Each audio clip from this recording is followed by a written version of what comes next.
یہ اصحاب الحجر کون تھے؟ پتھر والے لوگ.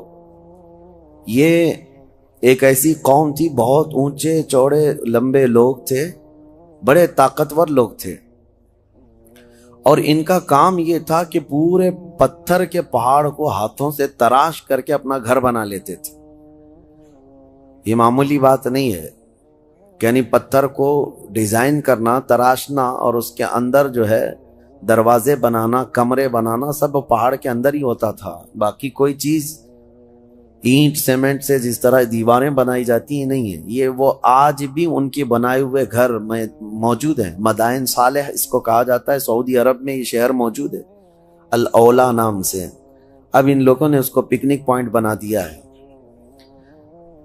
پہلے وہاں کوئی جاتا نہیں تھا، لیکن اب ہر چیز میں پیسہ چاہیے تو اس کو بھی ٹورسٹ پلیس کے طور پر کھول دیا گیا ہے. تو یہ حضرت صالح علیہ السلام کی قوم ہے. حضرت صالح علیہ السلام کو اس قوم کی ہدایت کے لیے بھیجا گیا تھا. تو حضرت صالح علیہ السلام آئے. اس قوم کو قوم سمود بھی کہا گیا ہے. اکڑ بھی بہت تھی، گھمنڈ بھی بہت تھا. جتنے لمبے تھے اتنے گھمنڈ بھی تھے، متکبر تھے، اور وہ اپنے سامنے کسی کو بھی کچھ نہیں سمجھتے. وہ سمجھتے کہ سب سے زیادہ طاقتور ہم ہیں، اور بڑے فنکار لوگ تھے. تو جب حضرت صالح علیہ السلام ان کے پاس آئے اور ایمان کی انہیں دعوت دی، ایک تو وہ طاقتور تھے، پہاڑوں کو تراش کر گھر تو بنا لیتے، لیکن ایمان سے محروم تھے. حضرت صالح علیہ السلام نے ایک خدا کی طرف دعوت دی، اللہ کی عبادت کرو اور دوسرے بتوں کی پوجا، یہ فلاں فلاں چیزیں چھوڑ دو. انہوں نے کہا آپ جھوٹ بولتے ہیں، یہ سب چیزیں ہوتی نہیں. وَلَقَدْ كَذَّبَ أَصْحَابُ الْحِجْرِ الْمُرْسَلِينَ. کذب کا مطلب ہوتا ہے جھٹلا دیا. حضرت صالح علیہ السلام کو سیدھے سے انہوں نے نکار دیا، کہا کہ آپ نبی نہیں ہیں، آپ کوئی نبی ہیں، کوئی رسول ہیں. تو بہرحال حضرت صالح علیہ السلام کنٹینیو دعوت دیتے رہے. تو اس قوم نے کیا کہا جانتے ہیں؟ ہم تو اپنے ہاتھوں سے پہاڑ کو تراشتے ہیں تو گھر بن جاتا ہے. آپ اگر سچ میں اللہ کے نبی ہیں تو اس پہاڑ سے کوئی زندہ جانور نکال کر کے دکھا دیجیے. آپ پہاڑ کے یعنی پتھروں سے. تو حضرت صالح علیہ السلام کو چیلنج کیا تھا لوگوں نے. نبی صالح علیہ السلام ایک پتھر کے پاس آئے اور اس پتھر کو آپ نے ہاتھ مارا تو اس پتھر سے ایک اونٹنی پیدا ہوئی، اور وہ بھی حاملہ اونٹنی، چلتی تھی، پھرتی تھی، ساری چیزیں. آپ کو میں یہ بات بتا دوں کہ جانور سے جانور کا پیدا ہونا یہ نیچرل ہے، اور کسی پتھر سے ایک جاندار پیدا ہو جانا، اس کو کیا کہیں گے؟ یہ معجزہ ہے. اب یہاں پر میں رک کر کے آپ کو یہ بتا دوں، کچھ لوگ یہ کہتے ہیں یہ سب کہانیاں ہیں اسلام میں. جیسے ایتھسٹ، ان کے بہت اعتراضات ہیں کہ معجزہ ایسا کیسے ہو سکتا ہے، چاند کیسے پھٹ گیا. آپ کہتے ہیں یہ سب تو آپ کی بنائی ہوئی باتیں ہیں، یہ معجزے کو نہیں مانتے کہ نیچر کے خلاف ایسا نہیں ہو سکتا.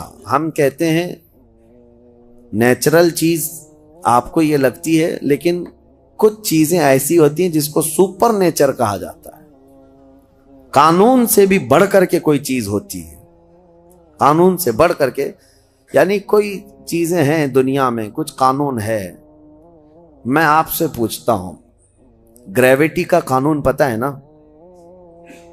اکثر سارے بچے جو پڑھے لکھے ہیں وہ جانتے ہیں گریویٹی، یہ لا آف گریویٹی جس کو کہتے ہیں. کوئی بھی چیز اوپر جائے گی تو زمین کی طرف نیچے گر جائے گی. ہاں، ایک چھوٹی سی بھی چیز، ابھی اس کو میں انگوٹھی کو ادھر چھوڑوں تو کیا یہ رکھی کھڑی رہے گی؟ قانون کیا ہے گریویٹی کا؟ جو لا آف گریویٹی، ہر چیز زمین اس کو کھینچتی ہے. کشش ثقل اس کو کہتے ہیں. ہر وزنی چیز کو زمین اپنی طرف کھینچ لیتی. یہ قانون ہے، لا آف گریویٹی ہے. لیکن اس کے برخلاف بھی تو ہم دیکھ رہے ہیں ہزاروں کلو کے وزن کی ایروپلین ہوا میں اڑتی ہے، اس کو زمین کیوں نہیں کھینچ لیتی؟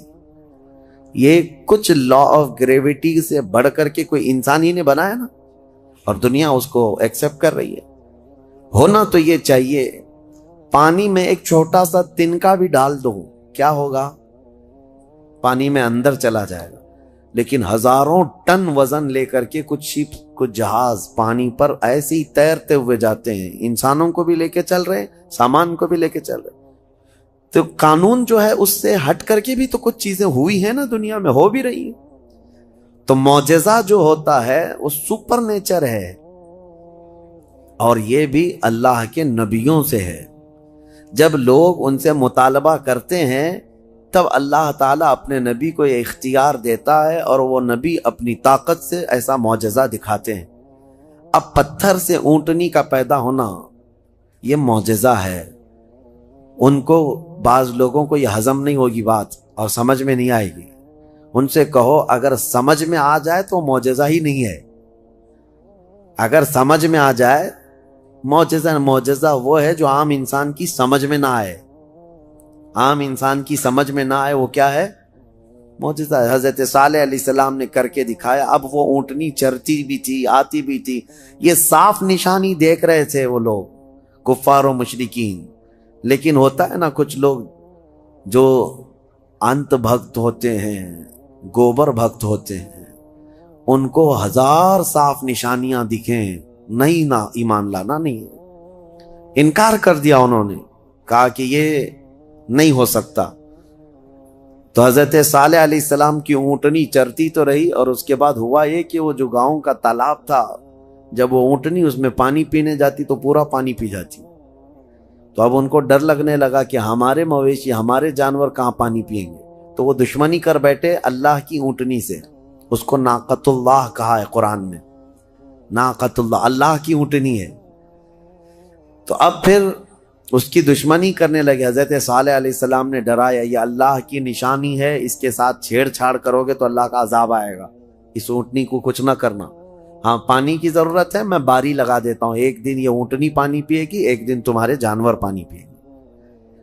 اس طرح باری لگی، سب کو پانی ملتا تھا، لیکن اس کے باوجود یہ قوم سمود جو غرور اور گھمنڈ میں مبتلا تھے، انہوں نے ایک دن حضرت صالح علیہ السلام کی اس اونٹنی کو پکڑا اور تیر مار کر کے اس کو قتل کر دیا، اس کو مار دیا۔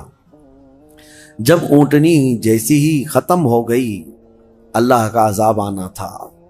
وہ کیا کہتے تھے پتہ ہے؟ ہمیں پتہ ہے عذابات کا آپ جو ڈر سناتے ہیں، اگر نوح علیہ السلام کی قوم پر جیسے عذاب آیا تھا، کیا آیا تھا؟ طوفان، پانی بھر گیا تھا۔ اگر آسمان سے بارش بھی نازل ہو، طوفان بھی آئے، تو ہمیں کچھ فرق نہیں پڑے گا، کیونکہ ہم بہت اونچے پہاڑوں پہ رہتے ہیں، پتھر کے پہاڑ اس کے اندر رہتے تھے، پہاڑ تو نہیں بہیں گے۔ دوسری چیز، اگر لوط علیہ السلام کی قوم پر جیسے عذاب آیا پتھر برسنے کا، اگر وہ بھی آ جائے تب بھی ہمارے پہاڑوں جیسے گھروں پر کچھ بھی اثر نہیں ہوگا۔ کون سا عذاب؟ اگر بہت تیز ہوائیں بھی آئیں تو پہاڑوں کو اٹھا کے تو نہیں لے جا سکتی۔ یہ پورا ایک ایک پہاڑ 2000 3000 فٹ اونچے پہاڑ ہیں، آج بھی جا کے دیکھ سکتے ہیں آپ۔ اتنے اونچے اونچے پہاڑوں کو تراش دیتے تھے اور گھر بنا کر اس میں رہتی، کہ ہوائیں بھی اس کو نہیں اڑا سکتی۔ تو طوفان کا عذاب، پتھر کی بارش کا عذاب، یا پھر ہواؤں کا عذاب کیا آئے گا؟ وہ چیلنج کرتے تھے حضرت صالح علیہ السلام۔ حضرت صالح علیہ السلام نے اللہ کی بارگاہ میں عرض کی کہ مولا، میں نے جو دعوت دینی تھی ان کو دے دی، اور یہ سرکشی پر اتر آئے ہیں۔ تو اللہ تعالیٰ نے عذاب جو بھیجا وہ کیسا عذاب تھا؟ فَأَخَذَتْهُمُ الصَّيْحَةُ، یہاں اللہ تعالیٰ فرماتا ہے صیحہ ایک لفظ ہے قرآن میں، چیخ کا عذاب، چیخ کا عذاب۔ میں آپ کو ابھی بتاتا ہوں قرآن سے کیا کیا چیزیں ثابت ہیں۔ معجزے کو آج سائنس کے اعتبار سے میں منواتا ہوں آپ کو، جیسے ابھی میں نے کہا کچھ قانون ایسے ہیں جو سپر نیچر ہے، قانون سے جو عام ہے اس سے بڑھ کر کے۔ اب چیخ کا جو عذاب ہے، چیخ کس کی چیخ تھی؟ حضرت جبرائیل علیہ السلام آئے زمین پر، انہوں نے ایک چیخ ماری، آواز نکالی۔ فرشتے کی آواز میں کیا طاقت تھی واللہ عالم۔ وہ آواز جب پھیلتی گئی تو اتنی تیز آواز تھی کہ یہ اپنے گھروں میں، پہاڑوں جیسے پتھروں کے گھروں میں جہاں تھے، اس آواز کی وجہ سے ان کا بھیجا نکل کر کے کانوں سے باہر آ گیا۔ اور وہ جہاں تھے وہیں پڑے کے رہ گئے. آواز کو برداشت نہیں کر سکتا آدمی. اب میں آپ کو بتاؤں، دنیا چیخ کے عذاب کو دیکھ چکی ہے، تبھی جا کر کے یہ بم والی جو آج کیفیت ہے کئی جگہوں پر، جو بارود بم وغیرہ جو بنائے گئے، اس میں ہوتا کیا ہے؟ صرف آگ نہیں لگتی ہے بلکہ اس میں آواز ہے، اور جتنی تیز آواز ہوتی اتنی تیز ہلاکت ہوتی ہے. جتنے بم بنائے جاتے ہیں، ایٹم بم ہوں یا اور بھی دوسرے، اس میں بہت سخت قسم کی آواز، جب وہ بم پھٹتا ہے تو یہ آس پاس کی چیزیں جو ٹوٹتی ہیں یہ بارود کی وجہ سے نہیں ٹوٹتی، صرف اس آواز کی وجہ سے ٹوٹتی ہیں. آواز کے اندر یہ طاقت ہے. کبھی آپ ڈی جے کو بجتے ہوئے دیکھتے ہوں گے، جب بہت تیز ساؤنڈ ڈی جے والے لگاتے ہیں تو ہمارے گھر کی کھڑکیاں ہلنے لگ جاتی ہیں. آپ محسوس کرنا، کبھی آپ کے گھروں کے سامنے سے اگر کوئی ڈی جے جانے لگ جائے تو گھر کے برتن بھی ہلنے لگ جائیں گے. ان کو کون ہلا رہا ہے؟ برتنوں کو کون ہلا رہا ہے؟ کھڑکیوں کو کون ہلا رہا ہے؟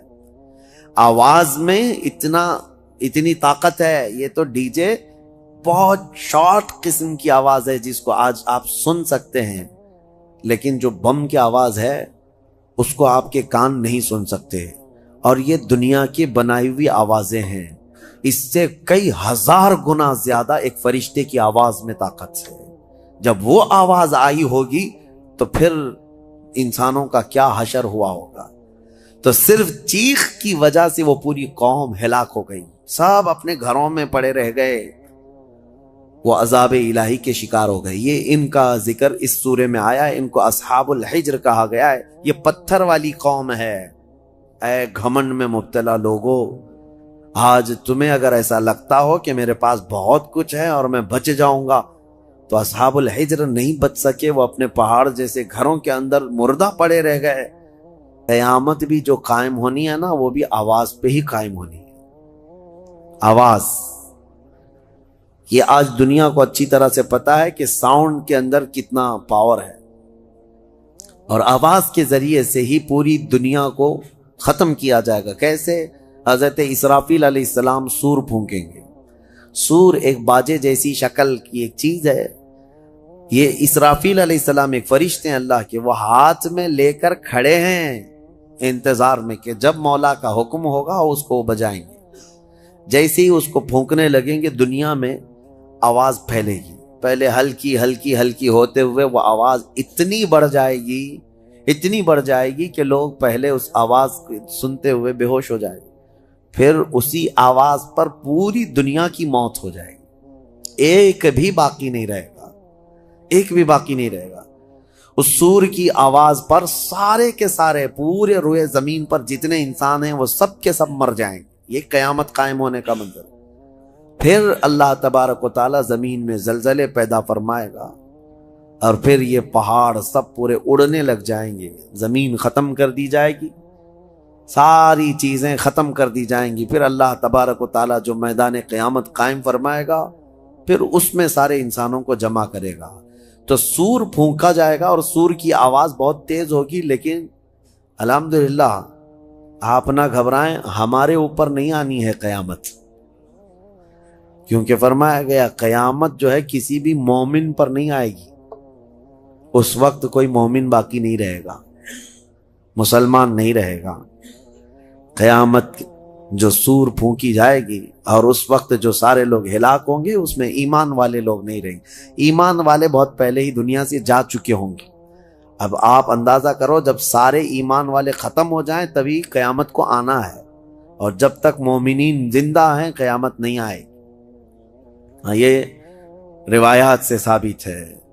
تو بہرحال سور کی بھی آواز ہی ہے، آواز کا پاور ہے، اور قیامت بھی اسی میں قائم ہونی ہے. اب اس کے بعد دوسری سورہ ہم نے تلاوت کی ہے، سورہ نحل. سورہ نحل شہد کا ذکر آیا ہے. اللہ تعالیٰ فرماتا ہے، اللہ کی نشانیوں میں سے ہے یہ بھی، یخرج من بطونها شراب مختلف الوانہ فیہ شفاء للناس. شہد کی مکھی کا ذکر ہے کہ اللہ تبارک و تعالی اس کے منہ سے ایک ایسے رس کو نکالتا ہے جو دنیا کی سب سے میٹھی چیز ہے، اور اللہ فرماتا اس میں لوگوں کے لیے شفا ہے۔ کس میں؟ شہد میں۔ شہد میں شفا ہے، اس کی گارنٹی قرآن سے ہے۔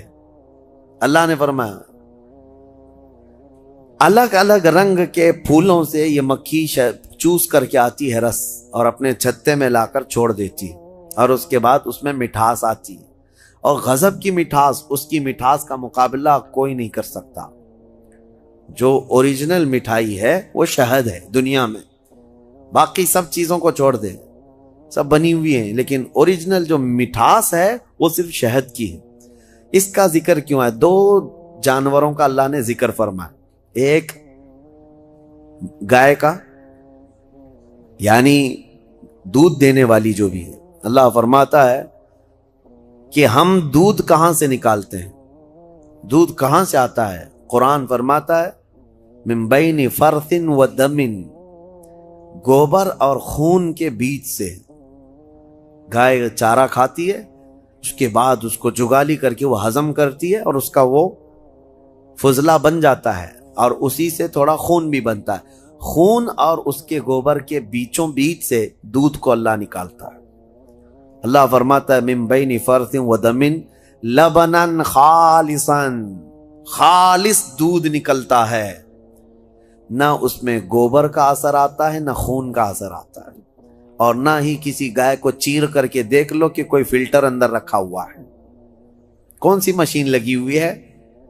کون سی مشین لگی ہوئی ہے کہ اس دودھ کو صاف کر کے، یعنی اس میں خون کے ذرات ہیں تو الگ کر دے، گوبر کے ذرات ہیں تو الگ کر دے؟ میاں رنگ بھی نہیں آتا اور نہ ہی مزہ آتا ہے۔ دودھ کے اندر کبھی خون کا مزہ آیا؟ دودھ کے اندر کبھی گوبر کا مزہ آیا؟ نہ مزے کو اللہ ملنے دیتا ہے، نہ اس کے اثر کو، نہ اس کے رنگ کو ملنے دیتا ہے۔ اور قرآن میں اللہ فرماتا ہے کہ ان دونوں کے بیچ سے خالص دودھ کو نکالتا ہے اللہ تعالی، اور یہ پینے والوں کے لیے پیٹ بھرنے والی غذا ہے۔ ایک اس کا ذکر ہے اس جانور کا، اور دوسرا مکھی کا، کہ مکھی جو ہے یہ عبرت کی چیز ہے، شہد کی مکھی۔ اللہ کرے کہ آپ کو کبھی ڈنک نہ مارے، کبھی ڈنک نہ مارے۔ اگر یہ مارتی ہے تو زہر چڑھتا ہے، جسم پھول جائے گا، چہرے پہ اگر کاٹ لے، کئی لوگوں کا اس میں انتقال بھی ہوا، موت بھی ہوتی ہے۔ اگر کئی مکھیاں مل کر کے کاٹ دیں آدمی کو شہد کی، آدمی مر سکتا ہے، زہر ہے۔ سمجھ میں نہیں آتا، وہ زہریلی مکھی ہے، اور پھولوں کا جو رس چوستی ہے اس میں سے آپ بھی چوس کے لا کے اپنے گھر میں تھوک کے دیکھو۔ گلاب کو چوس لو، موگرے کو چوس لو، چمیلی کو چوس لو، اور اپنے گھر کے ایک کٹوری میں تھوک کے دیکھو، بدبو ہی آئے گی۔ اور پھولوں کا رس تو کڑوا ہی ہوتا ہے، لیکن وہ مکھی زہریلی خود بھی ہے اور چوستی کڑوے پھولوں کا رس ہے، اور لا کر کے چھتے میں جب ڈالتی ہے تو نہایت ہی شیریں، نہایت ہی میٹھی چیز۔ اب اللہ تبارک و تعالیٰ فرماتا ہے کون ہے جو اس میں مٹھاس پیدا کرتا ہے؟ کون ہے؟ اس کو مٹھاس پیدا کرنے والا کون ہے؟ وہ خالق کائنات ہے، جو پھولوں کو رنگ دیتا ہے اور شہد کی مکھی کے منہ میں مٹھاس دیتا ہے۔ اب اسی کو کہا گیا ہے یہ عبرت کی چیز ہے۔ ویسے آپ کو میں یہ بات بھی بتا دوں، وہ ڈنک مارے تو زہریلی، لیکن تھوک دے اپنے چھتے میں تو وہ شفا والی غذا ہے۔ ایک ہی منہ سے دو چیزیں کیسے؟ اتنا زہر بھی ہے کہ کاٹے تو مر جائے، اور اتنا ہے کہ اپنے گھر میں چھوڑے تو بیماروں کو شفا بھی ہو جائے۔ ایک ہی مکھی کے اندر یہ دو چیزیں۔ اعلیٰ حضرت فاضل بریلوی رضی اللہ تعالیٰ عنہ کی یاد آتی ہے، آپ نے فرمایا گستاخان رسول کو، وہ فرماتے ہیں اعلیٰ حضرت ظالموں میں شہد کی مکھی کی طرح ہوں۔ اعلیٰ حضرت اپنے آپ کو کہتے ہیں میں شہد کی مکھی کی طرح ہوں، جس کی مٹھاس کا بھی جواب نہیں، جس کے ڈنک کا بھی جواب نہیں۔ وہ اپنوں کے لیے میٹھا رس دیتا ہے اور ظالموں کے لیے وہ ڈنک بھی مارتا ہے۔ اعلیٰ حضرت نے اپنے لیے مثال میں فرمایا شہد کی مکھی کی طرح۔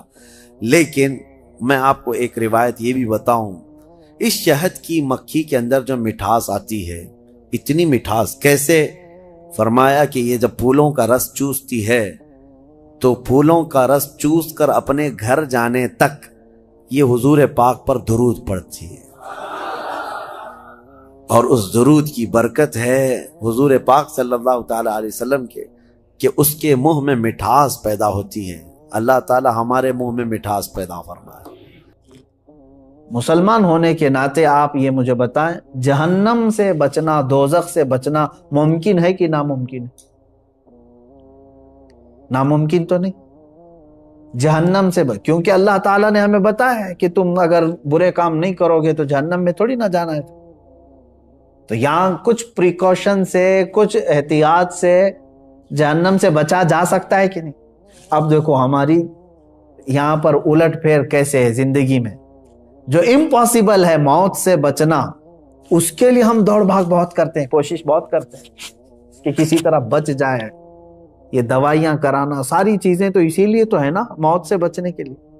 موت سے بچنا ناممکن ہے، پھر بھی بچنے کی انسان بہت کوشش کرتا ہے، جبکہ جہنم سے بچنا ممکن ہے، پاسبل ہے، اس سے بچنے کی ایک کوشش بھی کیوں نہیں کرتا؟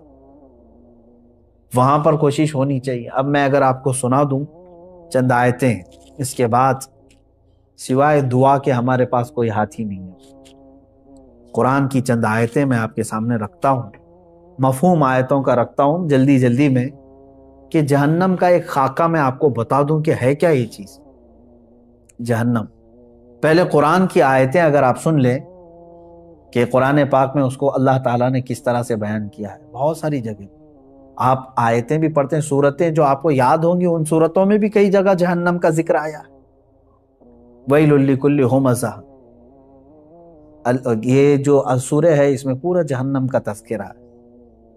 آپ دیکھیں جہنم کی آگ کا تذکرہ، یہ ساری چیزیں آئی ہیں۔ اب قرآن پاک میں اللہ تبارک و تعالیٰ نے جو فرمایا، اس میں سورہ یونس کی ایک آیت جس کا مفہوم میں بتا رہا ہوں، جہنم کو دیکھتے ہی کافروں کے چہرے کالے سیاہ ہو جائیں، کأنما اغشیت وجوہہم قطعا من اللیل مظلما۔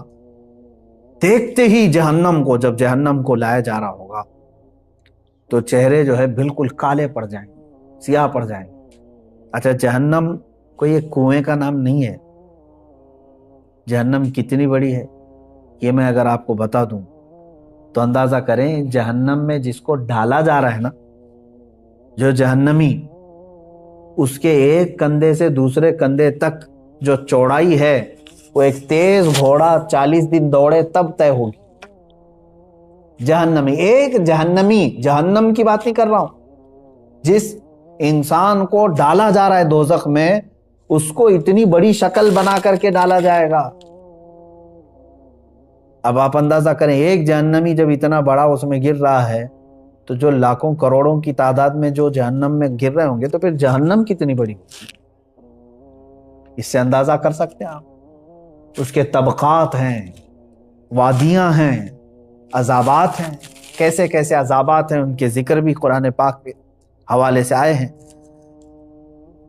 رسول پاک صلی اللہ تعالیٰ علیہ وسلم کی حدیثوں سے بھی یہ جو ملتا ہے۔ اب یہ دیکھیں، سنیں، جہنم کے ایک احاطے کی 2 دیواروں کے درمیان، صرف ایک سائیڈ کی بات کر رہا ہوں، پورے جہنم کی نہیں، ایک احاطے کی 2 دیواروں کے درمیان 40 سال کی مسافت لگے گی۔ اگر طے کرنا چاہے کوئی تیز رفتار سواری تو وہ 40 سال کی مسافت صرف اس کا ایک کارنر ہے جہنم۔ اور یہ بھی حدیث پاک میں ملا ہے کہ حضور پاک صلی اللہ تعالیٰ علیہ وسلم تشریف فرماتے، صحابہ بیٹھے تھے، ایک اچانک دھماکے دار آواز آئی۔ صحابہ نے پوچھا، رسول پاک صلی اللہ تعالیٰ علیہ وسلم نے ارشاد فرمایا، آج سے 70 سال پہلے ایک پتھر جہنم کے منہ سے گرایا گیا تھا، وہ اب جا کر کے اس کے نیچے لگا ہے، تہ میں جا کر پہنچا ہے۔ تو اگر اس کی گہرائی اتنی ہے، 70 سال لگ جاتے ہیں ایک پتھر کو گرتے گرتے، تو وہ کس قدر بڑی ہوگی جہنم۔ جب جہنم کو لایا جا رہا ہوگا، اس کو زنجیریں پہنا کر کے، کڑیاں ڈال کر کے فرشتے لا رہے ہوں۔ کتنے فرشتے لا رہے ہوں گے جانتے ہیں آپ؟ صرف جہنم کو لانے والے جو فرشتے ہیں وہ سب سے بڑے طاقتور فرشتے، جہنم کو کھینچ کر کے میدان محشر میں جب لایا جا رہا ہے، توجہ چاہے، جب وہ فرشتے لا رہے ہوں گے تو کل تعداد جو بتائی گئی ہے بعض روایت میں، 490 کروڑ فرشتے صرف اس کو تھامے ہوں گے، جس میں سے ایک فرشتے کی طاقت اتنی ہے، اللہ اکبر، کہ وہ دنیا کے سارے پہاڑوں کو اٹھا سکتا ہے۔ 490 کروڑ فرشتے جہنم کو کھینچ کر لا رہے ہوں۔ اب اور دیکھیں آپ، میں بتاتا ہوں، اس کو جو زنجیریں پہنائی گئی ہوں گی، ہر زنجیر کو 70,000 فرشتے پکڑے ہوں گے، ہر زنجیر کو، اس طرح کی 70,000 زنجیریں اسے لگی ہیں، فرشتے اسے کھینچ کر کے لا رہے ہیں۔ اور جب میدان محشر میں وہ جہنم کو لایا جائے گا، آگ اگلتی ہوئی جب وہ آ رہی ہوگی، اب یہ بات پڑھتے ہی دل دہل جاتا ہے میرا، کہ جیسے مجرمین کو دیکھے گی جہنم، جن کے لیے دوزخ لکھ دیا گیا یا ان کو دوزخ میں جانے کا آرڈر ہو گیا، تو جیسے ہی وہ مجرمین کو میدان قیامت میں جہنم دیکھے گی، یہ 490 کروڑ فرشتوں کے بھی ہاتھ چھوڑا کر کے بھاگنے لگی، ان سے بھی وہ ہاتھ چھوڑا کر کے ان مجرمین کی طرف بھاگے گی، اسے روکا جائے گا، زنجیریں کھینچ لی جائیں گی۔ کس کی طرف جائے گی؟ مجرمین کی طرف نگلنے کے لیے، کہ مجھے بھوک زیادہ ہے اور یہ مجرمین مجھے دیے جائیں۔ تو میدان قیامت میں آگ اگلتے ہوئے جہنم مجرمین کی طرف دوڑتی ہوئی آتی ہے، یہ سوچ کر کے ہی دل دہل جاتا ہے۔ اور پھر قرآن پاک میں اللہ تعالیٰ فرماتا ہے سورہ قاف میں، یوم نقول لجہنم هل امتلأت وتقول هل من مزید۔ وہاں کافروں کو، مشرکوں کو ڈالا جا رہا ہے دوزخ میں، کس طرح سے ڈالا جاتا ہے وہ بھی دیکھیں، قرآن میں ہے، اللہ فرماتا ہے وَإِذَا أُلْقُوا مِنْهَا مَكَانًا ضَيِّقًا مُقَرَّنِينَ دَعَوْا هُنَالِكَ ثُبُورًا، جب ڈالا جاتا ہے تو ایسی تنگ و تاریک جگہ سے ڈالا جاتا ہے، ظاہر سی بات ہے وہ داخل کیے جانے کی جگہ تاریک ہوگی، تاریک کا مطلب ایک تو اندھیری اور ایک تنگ، جیسے تلوار کی انی کو کسی جگہ پھنسایا جاتا ہے، کہا جاتا ہے کہ جہنمی کو اس طرح سے گھساتے ہوئے ڈھکیلا جائے گا، وہ چھوٹی سی جگہ سے جہنم میں جب اسے گرایا جائے گا، اور کافروں کو ایک تنگ اور تاریک جگہ پر ایسے ڈالا جائے گا کہ وہ ایک دوسرے کو چپک رہے ہوں گے جہنم کے اندر، اور بھرا جا رہا ہوگا انہی جہنم کے جہنمیوں سے۔ اب اللہ تعالیٰ فرماتا ہے، پھر جہنم کو اللہ تعالیٰ پوچھے گا هل امتلأت، کیا تو بھر گئی، سیراب ہو گئی، تیرا پیٹ بھر گیا؟ وہ تقول هل من مزید، تو جہنم پھر یہ کہے گی کہ اے مولا اور کچھ زیادہ ہو تو دے دے، اور کچھ مجرمین ہو تو دے دے۔ وہاں پر مجرمین چھاٹے جا رہے ہوں گے، دوزخ میں گرائے جا رہے ہوں۔ میرے عزیزو، جہنم کا تذکرہ یہ عام بات نہیں ہے۔ اور یہ دیکھیں حضور پاک صلی اللہ تعالیٰ علیہ وسلم ارشاد فرماتے ہیں کہ جہنمی اس قدر آنسو بہائیں گے وہاں پر دوزخ میں، روئیں گے، اتنا روئیں گے کہ ان کے آنسوؤں میں کشتیاں چلائی جا سکتی ہیں، اتنا رو رہے ہوں گے وہاں پر۔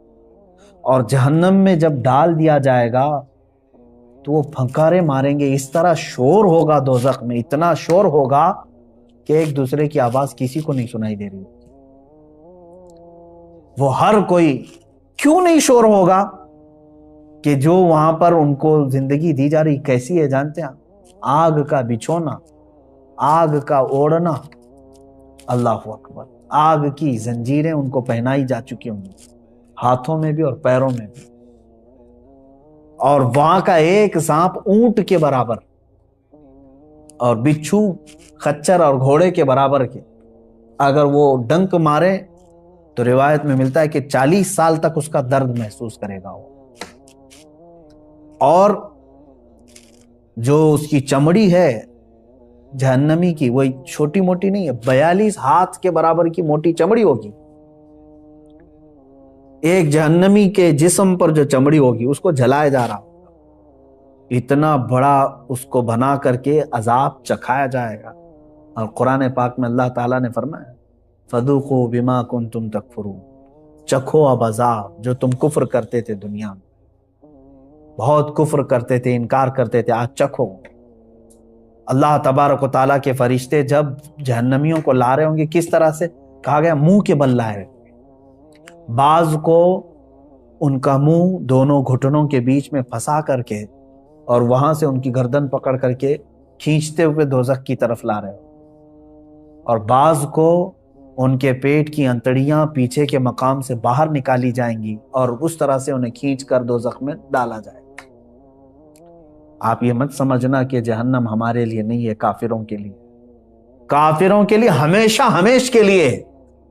لیکن مسلمان بھی اگر گناہ کرتا ہے تو اپنے گناہوں کی سزا بھگتنے کے لیے اسے دوزخ میں جانا ہوگا۔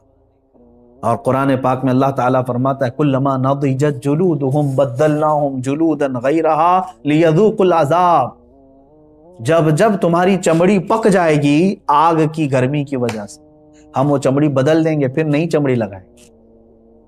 بدلناہم جلودا غیرہا، یہ 42 ہاتھ موٹی چمڑی جب جل جاتی ہے، اللہ تعالیٰ فرماتا ہے پھر وہ بدل کر کے دوبارہ لگائی جائے۔ حضرت کعب احبار رضی اللہ تعالیٰ عنہ تابعی ہیں، فرماتے ہیں ان سے پوچھا گیا کہ حضور یہ کتنے ٹائم پہ بدلی جائے گی؟ توجہ چاہتا ہوں، روزانہ نئی چمڑی بدلی جائے گی روزانہ یا مہینے میں؟ حضرت کعب احبار فرماتے ہیں نہیں، 1 گھنٹے میں 70 بار بدلی جائے گی، 1 گھنٹے میں 70 بار وہ چمڑی بدلی جائے گی جہنمی۔ اب وہ جو چیخ و پکار کر رہے ہوں گے تو بھوک کی وجہ سے اور پیاس کی وجہ سے۔ جہنم کا کھانا اور پانی بھی تو سن لو، اس کا بھی ذکر قرآن پاک میں آیا ہے، شجرۃ الزقوم۔ قرآن پاک میں اللہ تعالیٰ نے فرمایا تھوہڑ کا ایک درخت، بہت ہی کانٹے دار پھل، ایک جہنم کا ایک درخت ہے، اس کا پھل دیا جائے گا۔ کہا گیا اس پھل کا ایک دانہ اگر دنیا میں گرا دیا جائے تو سارے جانور اور انسان مر جائیں اس کی کڑواہٹ سے۔ وہ ایک پھل کا، اس کی کڑواہٹ، اور وہ جو پھل دیا جائے گا جہنمی کو کھانے کے لیے، بھوک کی شدت کی وجہ سے وہ کھائے گا، لیکن جیسے ہی وہ پھل کھائے گا اس کے کانٹے اس کے حلق میں اٹک جائیں گے اور باہر نکل چکے ہوں گے، نہیں اندر جائیں گے۔ وہ کہے گا کہ مجھے پانی پلایا جائے، پانی بھی مائے حمیم، شرب الہیم، سورہ واقعہ پڑھو تو رونگٹے کانپ جاتے ہیں۔ اللہ تبارک و تعالیٰ فرماتا ہے ھذا نزلہم یوم الدین، آج تمہاری مہمان نوازی اسی پانی سے کی جائے گی۔ وہ کون سا پانی؟ اللہ اکبر، حدیث پاک میں ہے فرمایا گیا مجرمین کے سڑے ہوئے جسموں سے جو پیپ نکلے گا، خون نکلے گا، اس کو پکایا جائے گا، کھولایا جائے گا، اور وہ پانی اس قدر تیز گرم ہوگا کہ جب جہنمی کو دیا جائے گا پیالے میں تو وہ اس کی تیز گرماہٹ سے اس کا جبڑا زمین پر گر چکا ہو، نیچے کا ہونٹ لٹک رہا ہو۔ اس کو کیا کرنا ہے؟ اس کو پینا ہے اور اپنے تھوڑ دار درخت کے پھل کو اندر داخل کرنا ہے، تو اسی گرم پانی کو جب اندر ڈالے گا تو اس کی انتڑیاں گل چکی ہوں گی، لیکن کوئی مسئلہ نہیں۔ آپ سوچتے ہوں گے ارے اتنا سخت عذاب، آگ کا بچھونا، آگ کا اوڑھنا، درخت ایسے، پھل ایسے، بچھو ایسے، سانپ ایسے، تو پھر مرتا کیوں نہیں؟ قرآن میں اللہ نے وہ بھی فرمایا، سورۃ الاعلیٰ کی آیت ہے، اللہ فرماتے ثم لا يموت فیہا ولا یحیا، جہنم کا عذاب ایسا ہے کہ یہ دوزخ نہ کسی کو زندہ رکھے گی نہ کسی کو موت دے گی، موت بھی نہیں آنی، مر بھی نہیں سکتے۔ مجرمین وہاں یہی تمنا کریں گے جو دنیا میں موت آنے سے جو ہم ڈرتے تھے، لیکن آج ہم کو چاہیے موت تو دے دی جائے۔ رب تعالیٰ فرماتا ہے نہیں، اب موت کسی کو نہیں آنی ہے، دنیا میں ایک بار آ چکی، آ گئی، نہ جنتیوں کو موت آنی ہے نہ دوزخیوں کو موت آنی ہے، یہ ہے دوزخ۔ اس کی چند ہی باتیں میں نے پڑھا میرے عزیزو، اللہ اکبر۔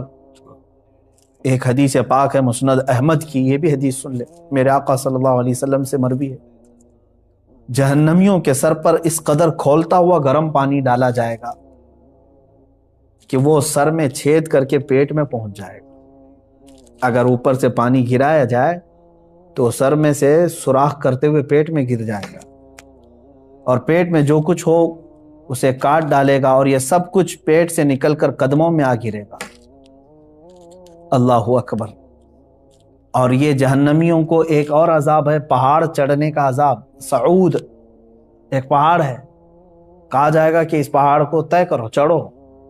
وہ پہاڑ چڑھنے میں انہیں 40 سال لگ جائیں گے، پھر انہیں اتارا جائے گا اور پھر کہا جائے گا پھر پہاڑ چڑھو. تو کچھ لوگوں کو یہ پہاڑ چڑھنے کا عذاب دیا جائے گا، یہ قرآن پاک میں بھی ذکر ہے، 70 سال لگ جائیں گے پہاڑ چڑھنے میں. جہنمیوں کو مارنے کے لیے جو لوہے کے گرز وہاں پر ہیں اتنے وزنی ہیں کہ سارے انسان اور جنات ملا کر کے بھی اسے اٹھا نہیں سکیں.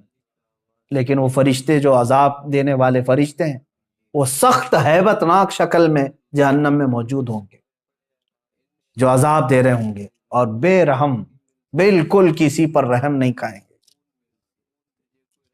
حدیث پاک میں یہ بھی ہے جہنم کے دروازے پر عذاب دینے والے 4 لاکھ فرشتے موجود ہوں گے، جن کے چہرے بڑے ہیبت ناک اور سیاہ، اس قدر وہ جسیم کے دونوں کندھوں کے درمیان پرندے کی 2 ماہ کی مسافت کا فاصلہ ہوگا. اتنے بڑے بڑے فرشتے وہاں پر موجود ہوں گے. یہ چند تذکرے میں نے احادیث سے کیے، قرآن کی بہت ساری آیتیں ہیں. اللہ تبارک و تعالیٰ نے جو ارشاد فرمایا کافروں کے لیے جہنم کا عذاب، جہنم کی آگ جہنمیوں کے چہرے کا گوشت جلا ڈالے گی اور ان کے جبڑے باہر نکل آئیں گے. جہنم کی آگ لوگوں کو چکنا چور کرے گی. جہنم میں کافروں کا بند کر کے اوپر سے دروازے بند کر دیے جائیں گے. جہنم میں کافر شور مچائیں گے. یہ سب قرآن پاک کی آیتوں کا مفہوم میں نے بتایا. اب سنو، جہنم میں جانے والے 2 طرح کے لوگ ہوں گے.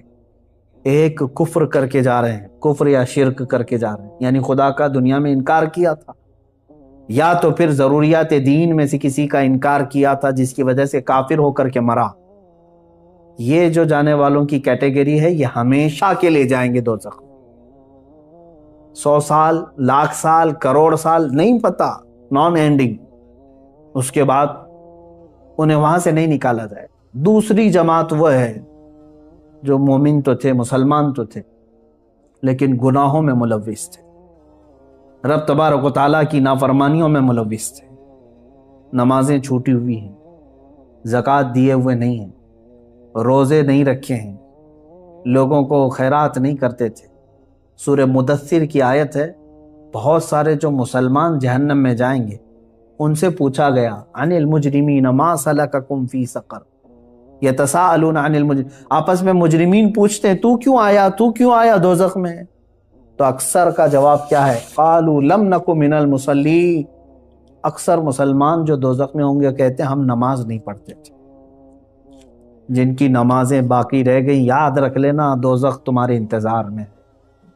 روایات میں یہ بھی لکھا گیا ہے کہ بے نمازی کا نام جہنم کے دروازے پر لکھا جا چکا ہے. جو نماز ترک کر کے بیٹھا ہوا ہے، تم نے تھوڑی سی بستر کی نیند کے لیے یہ عشاء کی اتنی میٹھی نماز کو ترک کر دیا. اپنے رب کے حضور جھکنا تمہارے لیے بوجھل ہو گیا. تم ٹی وی کے سامنے، موبائل کے سامنے گھنٹوں بیٹھے رہ گئے. اپنے رب کے حضور 3 بار سبحان ربی الاعلیٰ کہنے کے لیے سر نہیں جھکا سکے. سر میں کیا ہو گیا تھا؟ بیماری آ گئی تھی، ہتھوڑا پڑ گیا تھا. کتنے لوگ ایسے ہیں جو اپنے رب کو بھولے بیٹھے ہیں اور نمازوں سے غافل ہیں. ہر ایک کے کھاتے میں پیچھے پلٹ کر کے دیکھو تو تمہاری نمازیں باقی ہیں میرے عزیز، اور تم اللہ کے حضور جانے والے ہو. آخرت کا سفر بہت قریب ہے تمہارا، اور اس سفر پر جانے والا مردہ کبھی واپس نہیں آتا، اور نہ ہی تم سے کہنے کے لیے کوئی آئے گا. کیا تم نے اور ہم نے اپنے ماں باپ اور اپنے بھائیوں کو نہیں دفن کیا ہے؟ ہمارے بڑوں کو اپنے کندھوں سے اٹھا کر لے جا چکے، ہم قبروں میں دبا کر کے آ گئے اور ان کو اللہ کے حوالے چھوڑ کر کے آئے. مجھے یہ بتاؤ کہ قبر میں ان کو کیا چاہیے کیا نہیں چاہیے، کبھی آج آ کر کے انہوں نے بتایا ہم کو؟ اسی سے سمجھ لو کہ جس دن تم بھی جاؤ گے تم بھی بتانے کے لیے اپنے بیٹوں کے پاس کبھی نہیں آنے والے. تم پر کیا گزرے گی وہاں پر تم کسی سے کہہ نہیں سکو گے. جو کچھ ہے اپنا حساب صاف کر لو میرے عزیز، ورنہ جہنم کا عذاب انتظار میں ہے. اب سوچو، اب یہ ایک روایت میں بتاتا ہوں، جب کافروں کو اللہ تبارک و تعالیٰ دوزخ میں ڈالے گا، اللہ کفر سے محفوظ رکھے. یہ اتنی بڑی نعمت تمہارے پاس ہے ایمان کی. ڈرتے رہو، اے اللہ آج تو نے مجھے ہدایت دی ہے، میری موت تک اس پر مجھے قائم ہے. میں سمجھتا ہوں دنیا کی سب سے بڑی دعا یہی ہے کہ اللہ ایمان پر خاتمہ کر دے. اگر وہ ایمان پر موت ہوئی ہے تو سب کچھ ٹھیک ہے، بخشش کی امید ہے، قیامت کے دن سفارش سے بخشے جا سکتے ہیں۔ لیکن کفر پر موت ہوئی تو حضور پاک صلی اللہ علیہ وسلم بھی سفارش نہیں کریں گے، کوئی نبی نہیں، کوئی نبی شفاعت نہیں کرے گا، نہ سفارش کرے گا۔ گنہگاروں کے لیے سفارش ہے، کافروں کے لیے نہیں ہے۔ اب جب وہ دوزخ میں ڈالے جائیں گے، دوزخ کے جو داروغہ ہیں فرشتے، ان کا نام مالک ہے، حضرت مالک علیہ السلام۔ یہ فرشتے دوزخ کے داروغہ ہیں، دروازے پر ہوں گے اور بہت سخت ترین ہیبت ناک شکل کے ساتھ جب لوگوں کو اندر ڈھالا جائے گا، وہ چیخ و پکار کریں گے بہت، یہاں تک کہ پکارتے پکارتے ان کے 1000 سال ہو چکے ہوں۔ کس کو پکاریں گے؟ حضرت مالک کو۔ کہتے ہیں کہ ہمارے رب سے ہماری بات کرا۔ 1000 سال کے بعد حضرت مالک پوچھتے ہیں تم کیا کہنا چاہتے ہو جہنمی ہو؟ یہاں عذاب میں گرفتار یہ جہنمی 1000 سال تک پکارتے رہے، تب ان کا جواب دیتے ہیں تو سارے جہنمی کہتے ہیں بس ہمارے رب سے ہماری بات کرا، ایک بار اللہ سے ہماری بات کرا دو۔ فرشتہ تو کوئی رحم کرنے کو تیار ہی نہیں ہے، فرشتے کچھ نہیں ہیں، جتنا ان کو آرڈر دیا گیا ہے اتنا پورا کر کے رہیں گے۔ وہ اپنی جانب سے نہ کسی کو معاف کریں گے، نہ کسی کو ہلکا کریں گے۔ تو حضرت مالک فرماتے ہیں اللہ رب العزت جلال میں ہے اور قہر میں ہے، میری بات کرنے کی جرات نہیں ہے۔ پھر 1000 سال تک وہ پکارتے رہیں گے۔ دوسرے 1000 سال کے بعد حضرت مالک پھر پوچھتے ہیں کیا چاہیے؟ تو کہتے ہیں کہ اپنے رب سے ہماری بات کرا دو، اللہ سے بات کرا دو۔ حضرت مالک کہتے ہیں میں رب تبارک و تعالیٰ کی بارگاہ میں گزارش کروں گا لیکن میری جرات نہیں ہے ابھی۔ پھر 1000 سال گزر گئے۔ 3000 سال کے بعد حضرت مالک رب تعالیٰ کے حضور عرض کرتے ہیں اے مولا، جن کو تو نے جہنم میں ٹھونس دیا ہے، داخل کر دیا ہے، وہ سب پچھلے 3000 سال سے چیخ رہے ہیں، پکار رہے ہیں، دوزخ کے سخت ترین عذابات میں گرفتار۔ اللہ تبارک و تعالیٰ فرماتا ہے وہ کیا چاہتے ہیں؟ حضرت مالک فرماتے ہیں اے مولا، وہ کہہ رہے ہیں کہ تجھ سے بات کرنا چاہتے ہیں، رب تبارک و تعالیٰ تجھ سے وہ کلام کرنا چاہتے ہیں۔ اللہ تبارک و تعالیٰ نے جلال میں اعلان فرمایا اے مالک ان سے کہہ دو آج کے بعد نہ رب تعالیٰ ان کا خدا نہ ان کی طرف دیکھنا چاہتا ہے، نہ ان سے بات کرنا چاہتا ہے۔ فی ناری جہنم و فیہا خالدون، دوزخ کے عذاب میں وہ جا چکے اور ہمیشہ کے لیے رہنے والے، اب بات چیت کا وقت نہیں۔ یہ کفار و مشرکین کے ساتھ ہمیشہ کے لیے جیسے ہی ان کو اعلان ہو جائے گا وہ اتنا چیخ ماریں گے کہ جہنم ہل رہی ہے۔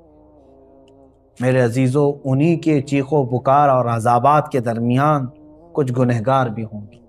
اسی لیے آپ دیکھیں پورے رمضان المبارک کی تراویح جب پڑھتے ہیں تو آپ کو شاید ہو سکتا ہے جہاں پر بھی پڑھتے ہوں، اکثر تو میں نے دیکھا ہے ہمارے ہاں تو رواج یہی ہے، ہر 4 رکعت پر ہم دعا یہی کرتے ہیں اللہم اجرنا من النار، اللہم اجرنا من النار۔ یہ کیا چیز ہے؟ ہم اللہ کی بارگاہ میں کہتے ہیں اے اللہ مجھے جہنم سے بچا لے، اے اللہ مجھے جہنم سے بچا لے، اے اللہ مجھے جہنم سے بچا لے۔ آج ہر مومن کو چاہیے کہ یہ آخری عشرہ جہنم سے آزادی کا عشرہ ہے، تم سو کر کے نہ گزارو بلکہ اسے پکارو۔ ہاں ایک بات یہ بھی ہے کہ اس کا وعدہ ہے کہ ان راتوں میں اللہ تعالیٰ بے حساب بندوں کی بخشش کرتا ہے، جہنم سے آزادی کا انہیں پروانہ دیتا ہے، جا فلاں کا بیٹا آزاد ہے، فلاں کا بیٹا آزاد ہے۔ کیا ہی خوش قسمت ہیں وہ لوگ جن کا نام آج کی رات پکارا جا رہا کہ فلاں آزاد ہو گیا، لیکن اس کے لیے میرے عزیزو دل سے پکارنا ضروری ہے، جہنم کا خوف بھی دل میں رہے اور رب تعالیٰ کی رحمت سے امید بھی لگی رہے۔ اور حضرت سفیان ثوری رضی اللہ تعالیٰ عنہ کا وہ قول مجھے یاد آتا ہے، فرماتے تھے اے اللہ، ایک تابعی ہیں، تابعی صحابہ کو جنہوں نے دیکھا وہ تابعی بڑے نیک، ان کی بہت ساری عبادتیں، لیکن کیسے کہتے ہیں، دیکھو اللہ کی بارگاہ میں یوں عرض کرتے ہیں اے اللہ، میرے اعمال کے حساب سے میں تیری جنت الفردوس کا لائق تو نہیں، میں تیری جنت میں جانے کا اہل تو ہوں نہیں، لیکن اے مولا تیری دوزخ کا عذاب سہنے کے قابل بھی نہیں۔